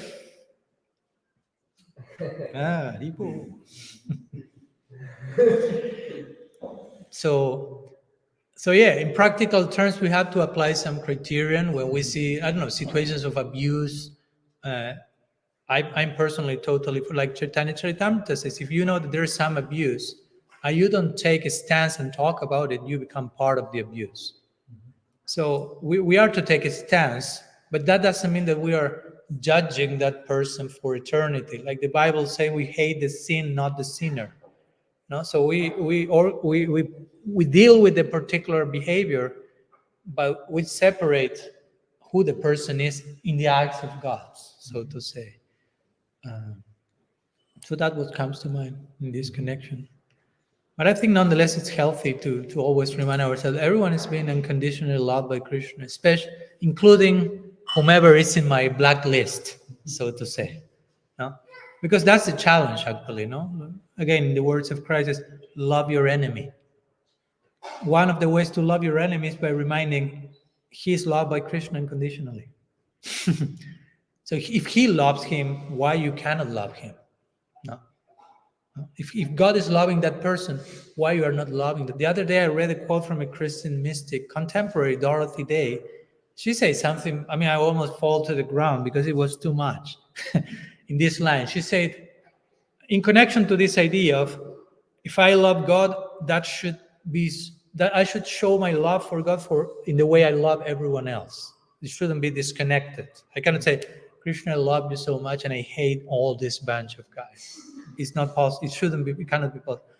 And she says, I only love God as much as I love the person I love the least. I was like, oops, I'm in trouble. That was my conclusion. I repeat just in case. He says, I love God as much as I love the person I love the least. You follow my point? So that's what real unconditional love means. It's not that I love you and this, but this, that's not unconditional love. I'm making some separation, some ideas, I created some elitism. So it's not easy to inhabit this concept of unconditional love. It's beautiful, it gives so much hope, but it's so hard to enter there. We have to relinquish basically all our conditioning, which is the idea, of course. That's how we attain love ourselves, no? By being willing to give up all that. Yeah. Me han surgido un par de preguntas en pláticas. Poco más fuerte que... Me han surgido un par de preguntas en pláticas, pero no creo que sea el momento ni el lugar. Así que me gustaría compartir una cena de maratón individual, donde van a expulsar a uno de los hermanos. No sé si has visto. Bueno, es una familia americana que tiene 4 hijos y están expulsando los 3. Hazlo breve porque voy a tener que traducir todo eso al inglés. El mayor es un trasto, no sirve para nada de los estudios, pero el medio es súper bueno. Y pillan a la mayor haciendo trastada. Va la madre y dice, bueno, pues si lo echas, yo lo voy a denunciar porque hizo no sé qué con el del medio. Pero entonces habrían de expulsar al bueno, al que sirve. Dice, dejaría al del medio y ahora la carretera de una calle que no pasa nadie, porque sé que I'll translate into English in 1 minute, just. You train your Spanish ear for a minute. Que mi hijo, que tenía el bueno que estudia, pase lo que pase, saldrá grande. Pero que si echas al grande, que no sirve para nada, como no acabe la escuela, lo voy a ver tirado del suelo, diciendo, a ver, amo como más al imperfecto que al perfecto. Yes. Yeah, he's basically sharing a story from a particular narration. There are 2 brothers, and one is totally imperfect, and the other one is very imperfect. And the imperfect one makes a mess, basically, if I am understanding correctly. And the mother? Chantajea al director para que no lo eche. Pero el chantaje implica que puede despedir al bueno. Y la dice, es que os haría tirarme la carrera. Okay. So she tries to talk with the director of the school so that the imperfect boy is not left, but that puts in risk that her perfect, so to say, child may be thrown out because of the bribery, so to say. And the mother say, I don't care that my perfect child is thrown out because, I mean, he's perfect. He can perfect, so to say. The president could not be Yeah. Thank you. Any other question? Yes. I'm really sorry my friend is very late, but whatever I heard, I have a question from that. Yes. So I wanted to ask that how do we really cultivate authenticity by going through the stages of uncertainty? And is it possible that going through the stages of uncertainty, having our Anarthas really make us authentic? Last part, because I didn't hear. Is it possible that going through the stages of Anartha Nibritti? Is it possible that our own Anarthas make us authentic? All the Anarthas make us authentic? Our Anarthas make us authentic. Is it Okay. possible that And our how do own- we cultivate authenticity Mhm. by going through the stages of Anarthas? Okay, I'll say something in the sense of it's a question that deserves a 1 week seminar or something. Yes, there's a lot to say about that because Anartha Nibritti, translate the term for those who do not know it. Anartha Nibritti is kind of relinquishing all, how to translate. Sometimes it's described as biases but Anartha, technically speaking, and I take the time to describe that because it's important. Anartha. Artha means value. Anartha means false value. That's interesting. False value means I'm projecting a value in something that it has not value. So I have in this like misplaced sense of value. That's technically speaking Anartha. So Anartha Nibritti means to get rid of all false senses of value so we understand what's the real value. Ultimately, not only Artha, but Paramartha. One name for Prem, for divine love, is Paramartha, which means the highest value, the ultimate value. So, of course, Anartha means all the false sense of value that I need to get rid of so I can really appreciate what's the actual value of everything. And basically, it has to do with, of course, everything has its value in connection to Krishna. And everything is in connection to Krishna. So Anartha means that I'm seeing things not in connection to Krishna, but probably in connection to me as a center of reality. So Anartha Nibritti means removing this false sense of being the center and establishing who is the actual center. So yeah, authenticity is absolutely crucial because Anartha Nibritti is something that I like to clarify, and I mentioned that also in my book.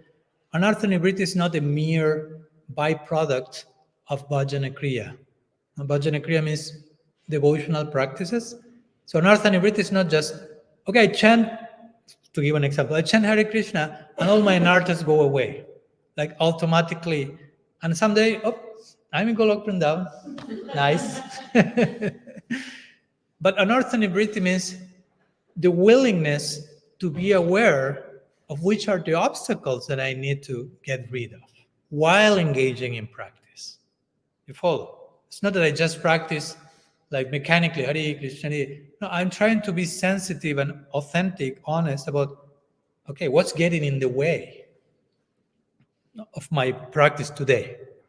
And accepting that, recognizing that, acknowledging that, and dealing with that. So trying to be aware, it may be painful sometimes, it may be humiliating, because there are so many things that still are, and remember, Krishna loves us unconditionally. So that also gives hope in the midst of acknowledging, oh my gosh, I'm such a mess. Oh, I have still this, I'm still envious, I'm still praying to Krishna like a provider, and I really don't care to provide, whatever may be the case. Not to over chastise us, but just to be authentic in acknowledging where I am.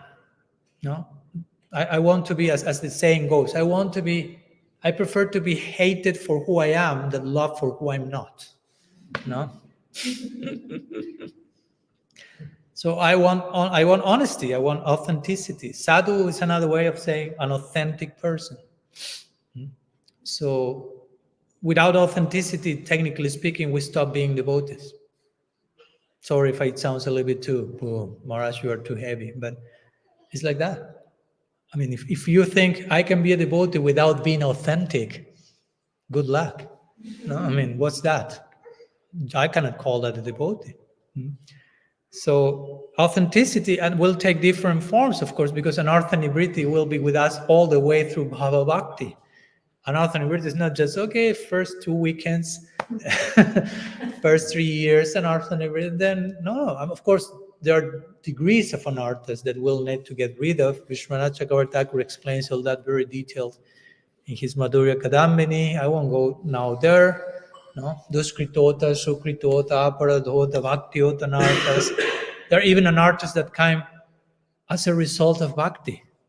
Not that Bhakti gives Anarthas, but Bhakti will give results that you can wrongly get attached to, and that becomes an Anartha. And you didn't have that Anartha before becoming a devotee. Imagine. For example, before becoming a devotee, to give you an example, you were struggling with an example. Doesn't need to be self-confession, no problem. Finance. Sorry? Finance. Finance. But that's not so much of an art. I mean, you maybe have financial problems. You may be struggling with, I don't know, drinking wine. Let's say that, no? And then you connect with bhaktas, and that's no longer an issue by Krishna's mercy. I mean, in some cases it may be, but in some cases it may. So it's no longer an issue. So I don't have the anartha of drinking wine, let's put it like that. And I become a very serious devotee, and everyone starts to like me, and I have to start to have followers and knowledge, and I start to become attached to that and proud. And now I have a new anartha that I didn't have before. And it's a more complex anartha probably than drinking wine. So that's very fine. No, that's a stage of anartha nivriti that we need to pay, because anartha from the beginning may be really gross. And we may think, as we say before, okay, breaking the 4 regulative principles. If you follow them, no anarthas. No, it's not like that. You can follow all of them, and because of follow all of them, you can create new anarthas. I follow all of the 4 regulative principles better than anyone else. That's an anartha. You follow my point? So you can make an anartha of everything, on anything. Even if the more paka you are as a practitioner, the more reason you have to become proud of that. So the more humble you need actually to be, of course. That's the idea. So the process becomes more and more challenging. Then art has not as something bad. It's something that requires more attention, more fine attention, fine tuning, more authenticity. Because we can say, okay, I'm sincere now, and that's great, I believe you, but there's no limit to how much sincere you can become. It's not that you are sincere or you are insincere. There are unending shades of both. Probably we are sincere and we are insincere at the same time in different things. You follow my point? I believe that you are sincere in this, but in some other things, even unconsciously, we may not be that sincere. And being authentic means acknowledging that. At least acknowledging the possibility of that. Even when we are not seeing that, being open to probably that may be there. Not to go into neurosis that I know for sure that in the background of my unconscious I am a monster. I'm not saying that. But just to be, open to. There may be a few things that I'm not seeing, and eventually I need to see. And I want to be open to that. I don't want to be too sure about where I am, because I'm not having the full picture yet. So I think all that means to be authentic.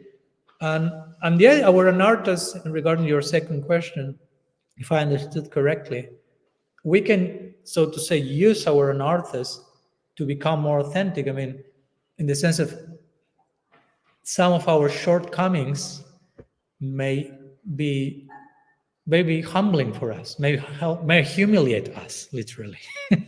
So you can take advantage for that, so to say, no? And you are learning something from that. So we have also a more positive orientation. It's not so much like, I need to get rid of this demon inside of me, goodbye, get out, Anartha. No? But it's more like, I'm having a distorted view of this, and I need to learn from this distorted view, to be humble, to change, and acquire the proper view. And that's it, basically. Actually, since the definition of anartha, can you give a short definition of anartha? I already gave one, right? Again, okay. Anartha.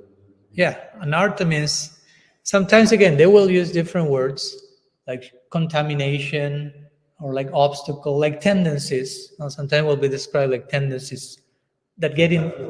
Sorry? Es una manera de hablar de eso. Sí, tentación puede ser, pero hay diferentes opciones también, ¿no? No puede estar apegado, no puede tener a diferentes cosas sutiles, posición, etcétera, etcétera, ¿no? A ponerse a uno en el centro en lugar de poner a Krishna en el centro. A ver todo alrededor mío concluyendo en mí en lugar de lugar. ¿Cómo? Anyhow, that's anartha. Anartha means basically false value. I need to talk in English because too much Spanish will lose the whole audience. It's okay. We continue later. Yeah, false value is a good definition. I hope that helps. Again, it's a 2-week seminar. I'm just summarizing in a few minutes, but it's clear? Yeah, so basically, if we're honest with ourselves, Yes. we can be more honest to others about it, and that can make us authentic. Yeah, of course. It all begins with being honest with ourselves, and hopefully we can be honest with others, even in some, like what Rupa Goswami will say, reveal your mind in confidence. Sometimes implies extending, okay, I have this anartha, I'm struggling with this situation, and sharing that with someone else in confidence. But you cannot do that if you are not honest with yourself to begin with. And the more honest you are with yourself, with others, also the more the anartha gets exposed, so to say, and the less strength it has inside your own mind. You follow my point? The more you expose those things that, because if you have shame, and this happens many times, again, because of shame and guilt, we hide all that stuff. And the more we hide them, the more strength they gain inside, the more they influence us. The more you expose those things, the more they cannot survive, basically. And that's how powerful it is to share your heart openly and confidently with someone that knows how to receive your heart also, no? That's another thing. We are talking about being vulnerable, but you have to be vulnerable in front of someone who knows how to honor your vulnerability. Because if you are vulnerable in front of the wrong person, that person can abuse you. But in front of the proper person, that vulnerability creates so much empowerment. And all the anarthas and all the things becomes way more weak and weak and weak and weak. And so, yeah, very important. Something else before concluding? We have some time. In regards to this, Yeah, no problem. Yeah. About being honest about your anarthas, then you get surrender to the law and understanding, oh, you're so fallen, then it actually deepens your humility when you do more anartha. Mm-hmm. But where do you draw the line between just focusing on anartha and entering your rasa? You keep mentioning that. So how do we know when it's too much? I lost this last part. How do we know when it's too much what? Or just focusing on the obstacles, focusing on... Yeah, good point, yeah. Yeah, that's what once Bhaktisiddhanta Saraswati said. He gave one lecture called From Anartha Nivriti to Artha Pravriti. So Anartha Nivriti means get rid of anartha, get rid of the undesirable things. And Artha Pravriti means obtaining the desirable. Because our practice is not negative. Our practice is not about get rid of things, but acquire the positive value. Like I sometimes joke with devotees, sometimes devotees conceive their practice only in terms of following the 4 regulative principles, and they define those 4 in terms of not doing something. So that's not very healthy. Like if I ask you, so what's your practice about? And you will tell me, no meat eating, no intoxication, no. And it's like, that's what you do? What you do is not doing some things. It's like, that doesn't sound too positive. So we have even to learn to conceive those 4 in positive terms. No, it's not no meat eating. It's even, you can say, no, it's non-violence. It's vegetarianism. No, it's not vegetarianism. It's ahimsa, non-violence. But non-violence is again negative. It's not non-violence. It's being loving and caring. And it's not being loving and caring. It's being as loving, as caring as you can. That's the actual regulative principle. That's very different from saying no meat eating. No meat eating, be as loving and caring as you can. Wow. There's like, but that's the full implication of that principle. There will be no gambling. It's not about no gambling. It's about be as truthful as you can. I mean, you can, that has no limit.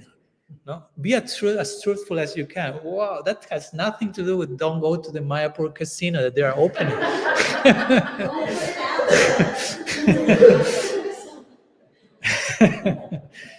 I'm testing the audience. Yeah. So we need to be open in that connection. In relation to your thing, my point is, there's a place for trying to be aware of the Anarthas that we are dealing at present.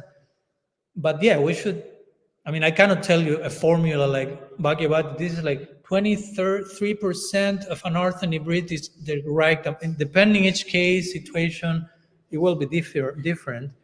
But you have to pay attention. We need to be introspective, vigilant, and see, how much my practice is being oriented by getting rid of stuff, or actually loving Krishna, pleasing my guru, positively serving the Vaishnavas. How much one has to observe oneself daily. How much my chanting, my everything is oriented by a positive orient. Why I'm chanting again? There's no taste for the positive orientation. Yes, there is. Don't be so extreme. No taste for the. To just get you to let go and feel that freedom and peace of mind, and less taste to actually do more. I didn't understand the last part. It's easier and tempting and comfort zone sometimes to let go of things and do that work because you see the results. Yeah. Then to do positive things. Yeah. As I said before, I will never use the word easy in this class. But it's not impossible. You say it's not easy. It's easy to do this from the comfort zone. I know it's tempting. We may fall into that temptation 108 times. And it's part of the journey also. So don't condemn yourself if you sometimes like, I've been complacent again. I've been mediocre again. Okay, that's part of the journey. Okay, let's go, move forward. Next try, next attempt. Come on, you can do it. Because if you spend too much time like, again, you go like, but also, it won't be easy. I'm not saying it's easy. Not because in itself the practice is complicated. Krishna says in the Gita, Susru Kam Kartum, Bhakti is easy. We are the difficult ones. Bhakti is easy. We are so complex, so complicated. So we are now trying to uncomplicate ourselves. And Anartha Nivriti could be a way of describing what's Anartha Nivriti? Uncomplicatedness. Trying to become more simple at heart and integrate complexity in a proper way. So it's not easy, but by improper association with proper references in our life, we will receive positive impact, inspiration, prospect, and we will be able to go through the challenges we may need to go through. Because of course, I'm not here to sell you a cheap, easy version of bhakti, like, just do like this and it will go without any problem. No, there will be lots of problems and obstacles and challenges. But that's part of life. I mean, let's be honest, let's be realistic. I mean, tell me one life case that doesn't have that. And if you don't have that, you will get bored quickly. If everything is nice, paka, happens like you will like, you start to get nervous after some time. Everything is too predictable. It's like, I need some chaos here. I need some, actually, not because you're a masochist, just because that's part of the ingredients of life. There are obstacles, there are challenges. In Golok Vrindavan, there will be obstacles and challenges in its own way. So we are. Sorry to ask again, but how to get taste? How what? How to get that taste? Taste for what? For doing a positive aspect. Okay, life is not so complicated. Something happens, I'm able to uncomplicate it, I'm able to work on it. Mm-hmm. But I feel like I'm not doing more japa, more reading, more study. Mm-hmm. I'm getting lost in this aspect of it. Concentrate on all the positive things that you are receiving, for example. Because we are talking about offering something positive, practicing from a positive place. Well, maybe something that will give you inspiration, maybe, hopefully, not only you, all of us, is to concentrate how much positive content is already coming from your Guru Maharaj, from your husband, from your baby, from your friends, from your family, from Krishna, to absorb. Again, Krishna is loving me unconditionally, and that's way heavily positive content coming, despite all the negativity. So much unconditional love, so that should inspire some positive reciprocation to that. No, so sometimes we need to maybe just sit and concentrate on these facts for a minute. If you say, okay, I'm chanting not from a positive place, okay, stop your chanting, put pause, and think for a minute about how much Krishna is loving you unconditionally. Probably that will inspire you to continue chanting from a more inspired place. No, we have to be creative also in our sadhana. No, how to get to places where we can like reboot the system. No, like rediscover, upgrade, and return to the proper focus. Oh wow, such a miracle is coming to my life, and I voluntarily choose to reciprocate to that, to celebrate that. And when I'm not feeling that, okay, that's a symptom. I need to, like the GPS said, recalculate. No, you lost track, you lost sight of, okay, recalculating. And for that, sometimes we may not be able to do that ourselves. We may need to call some Vaishnava sadhu. I'm losing sight of the positiveness of Krishna Bhakti. Help me. Remind me of all the beautiful things. And it may sound like embarrassing. No, how can I call someone and ask that person? Why not? That means to be authentic again. I'm in need. Like when someone asks Srila Sridhar Maharaj, Guru Maharaj, what we do when we may feel at some moments in our life like bombarded by our Anarthas. Like when I don't have even time to think. It's like what's happening? And he said, just run at the feet of some sadhu and shout, emergency shout for help. I mean, no time for thinking about anything, just like help. Or of course, run means you may not be physically close to someone. Call a person immediately, like it's an emergency. And it's okay. One may say, oh, but I don't want to disturb the person. Yeah, I get the point, but you are pretty much disturbed yourself to that point of an emergency case. If the sadhu will understand. No? That's being authentic also. It's authentic. If you don't do that, you will repent. You know? So, anyhow, some thoughts. We have time for one more question, so baby. We have limitless time. Okay, that's good scope. Yes. You said that Krishna loves everyone, and if you say something how Krishna can love demons, because if Lila knows that he is like killing them, right? That's purpose like that. So, if I can say something on that, well, one of the main. For us, it's useful because it is difficult to love somebody who is complicating Krishna's life or our life or that. Yeah. Like, okay. Well, we can connect with what we just.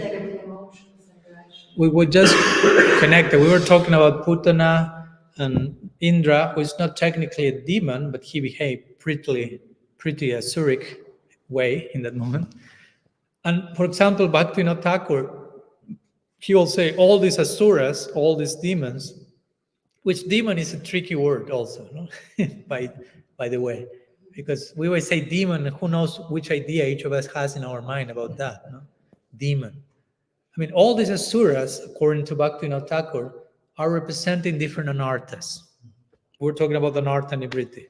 We're talking about Putana and asuras. So now we have this together. All the asuras represent anarthas. In other words, Putana and whomever, it's inside of me. I mean, I'm not denying that was a literal situation that happened, but at the same time, all these asuric tendencies, there are tendencies that I can have. If you study what Bhaktivinoda Thakur said, and this demon, probably we will feel tempted like, I have that one. So my point is, because demon doesn't mean a monster, externally speaking. It's a tendency. Asura. Asura. What does it mean, asura? Asu means as soon as possible. Interestingly, even in English sounds similar. As soon as possible. Like quickly, right now. Asu. And Ra means ramante, enjoy. So asura means I want to enjoy as quick as possible. And I don't care for the consequences of that. Like irresponsible enjoyment. So the point is how much I'm free from that. No? And if I choose to say, okay, therefore, by definition, I am an asura. But Krishna is loving me unconditionally. Again, go back to that foundational point. Still, in one sense, that would be the reply to the question, how Krishna loves demons. Well, we don't have to go to any other example outside of us. Because in one sense, some of those tendencies are still in us. Some of those, still there is the divine current, but let's be honest. I mean, because sometimes we have this idea, okay, he's a devotee. Sometimes I've heard even devotees say, he's a devotee and he's a demon. Oh my gosh. I don't use those words. I don't even like the word karmi or even the word non-devotee. I mean, everyone is a devotee in potential. And you probably are not fully a devotee yet. So how much I can call someone a non-devotee, well, there is so many sections in me that are non-devotional yet. So first I have to address my own non-devotee. Devotee doesn't mean I have tilak and I have these fancy clothes, so I'm now a devotee. My Gurudev gave me a name. So yesterday I was non-devotee and today I'm devotee. No? Like black and white thing. There are so many grays between the black and white. So that will be something. But if we want to go to the monster-like demons of the Krishna Lila, the point that our Goswamis made is like Krishna, unlike all his different avatars, whenever he kills a demon, he liberates them. So there you have unconditional love. I mean, he's killing them, but he's not actually killing them. He's giving them liberation.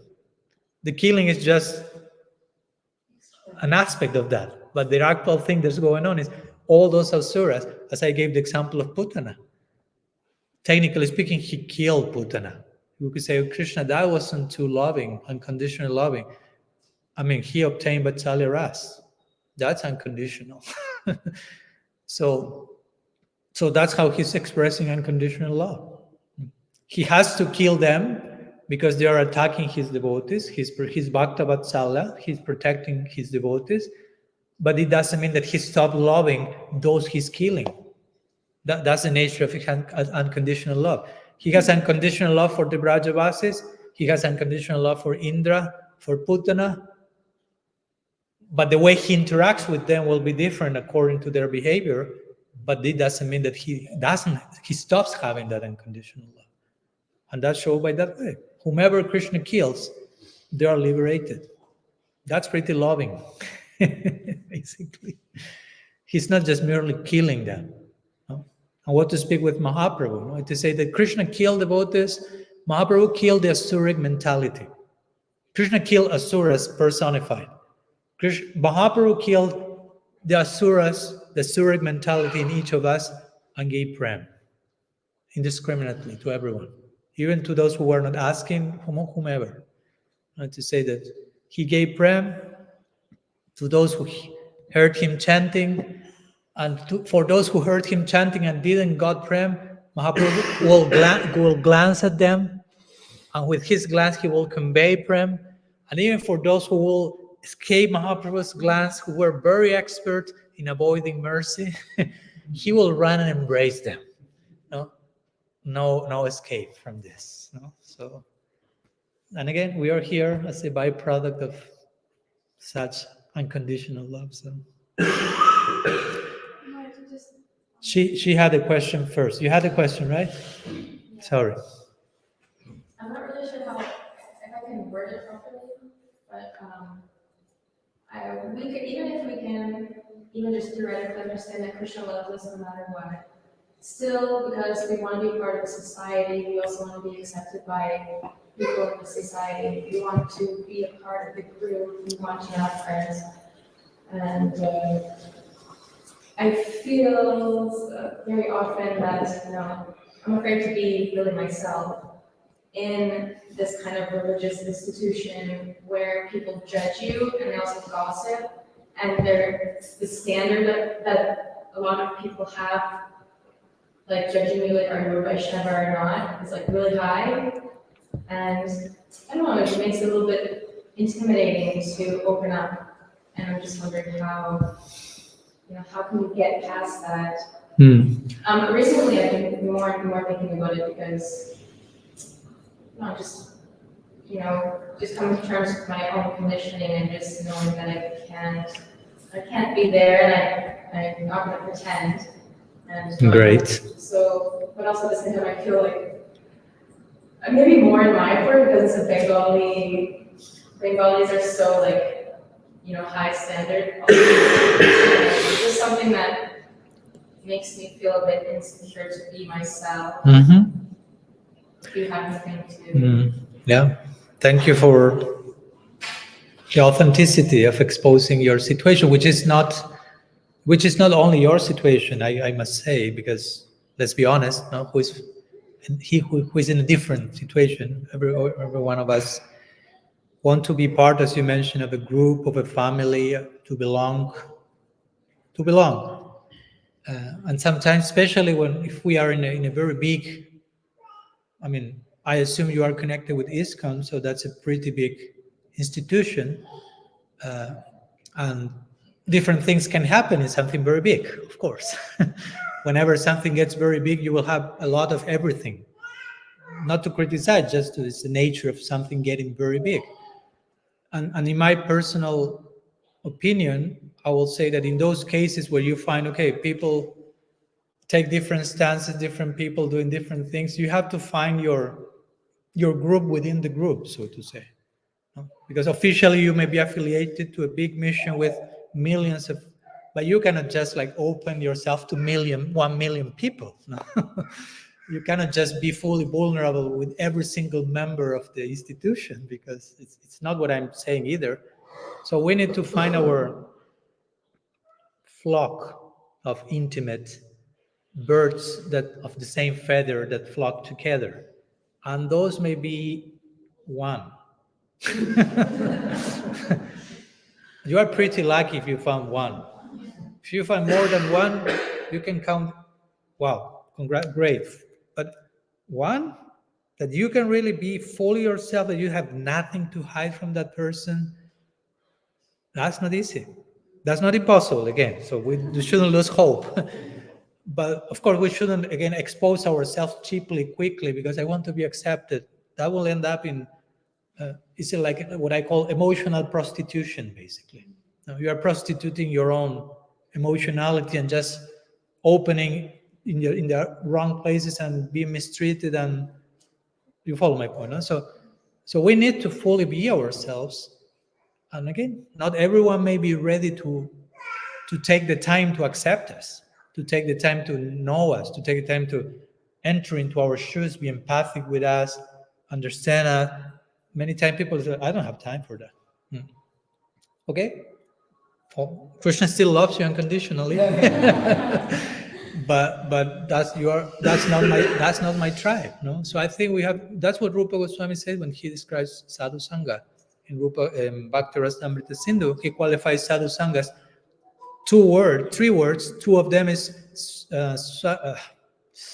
Swajatiya and Snigdasya, which means with like-minded people and with affectionate people. Sadhu Sangha.